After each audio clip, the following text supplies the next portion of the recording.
আসসালামু আলাইকুম, hello guys. আজকে চলে আসলাম নরসিংদী জেলার পলাশ থানায় চরসিন্দুর গ্রামে। একটি বিশাল বড় একটি জায়গার মধ্যে রয়েছে আপনার একটি বরই বাগান।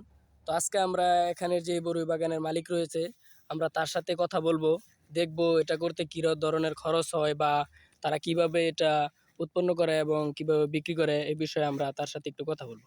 আসসালামু আলাইকুম ওয়ালাইকুম ভাই, আসসালাম। আপনার সাথে একটু কথা বলতে পারি? হ্যাঁ ভাই, বলতে পারেন। আপনার এই বরই বাগান যে আপনি করলেন, এটা কতটুকু জায়গার মধ্যে আছে আর কি? আমার বড়ি বাগানটা প্রায় 10 বিঘা জমির মধ্যে আছে।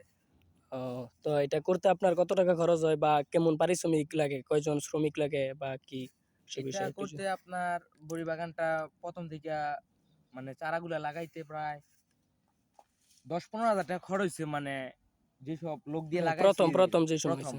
আর প্রতিটা চারার পিসের দাম হচ্ছে 250 টাকা কইরা, মানে প্রতি একটা গাছের দাম 250 টাকা। তো আপনার প্রায় 200-250 চারা লাগছে। এনে মনে করেন 2-4টা লোক প্রত্যেক দিনই মানে বড়ি বাগানে কাজ করে। এই যে দেখুন কত সুন্দর বড়ি। এখন তো আমাদের এই যে আমরা দেখাচ্ছি আমার দর্শকদেরকে বড়ইগুলো, এখন তো বড়ইয়ের সিজন। তো আপনারা এই বড়ইগুলো বড় হতে বা বিক্রি করতে আর কতদিন সময় লাগবে? ধরেন 1 থেকে 1.5 মাস সময় বড়িগুলা বিক্রি করা যাইব। ও, আচ্ছা, তো ঠিক আছে ভাই। ধন্যবাদ আপনাকে এতটুকু সময় আমাদের জন্য দেওয়ার জন্য। আর ভাই, আপনার বাবা কি করে, মানে আপনার বাবা এসব দেখাশোনা করে না? আমার বাবা দেখাশোনা করতে এখন তো বয়স হয়ে গেছে, এখন এই আপনি জন্য আর কি দেখেন। আমি আচ্ছা, ঠিক আছে ভাই, দেখাশোনা করি। ধন্যবাদ। আসসালামু আলাইকুম। ওয়ালাইকুম